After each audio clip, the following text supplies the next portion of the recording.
নমস্কার সবাইকে, প্রত্যেকের রাশি প্রোডাক্ট রিভিউ চ্যানেলে স্বাগত জানাই। আজকে আমি আরও একটা নতুন প্রোডাক্টের রিভিউ নিয়ে চলে এসেছি। মানে এটা আমি ফ্লিপকার্ট শপসি থেকে দুটো বোতল অর্ডার করেছিলাম, স্টিলের বোতল। তো সেটারই একটা আনবক্সিং ভিডিও আপনাদের সাথে শেয়ার করব। এর একটা লং ভিডিও আমার চ্যানেলে করা আছে, এটা অলরেডি আগে থেকে প্যাকটা খোলা, সেই কারণে লং ভিডিও করা আছে বলে। তো এখানে দেখুন নেট কোয়ান্টিটি আছে, দুটো বোতল আছে, একটা প্যাকের মধ্যে এসেছে এবং এটার ম্যাক্সিমাম প্রাইস হচ্ছে 999 টাকা।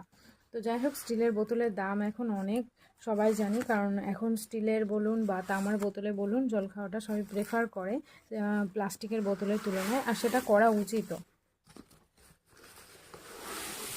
তো আমি দুটো অর্ডার করেছিলাম খুবই কম প্রাইসে।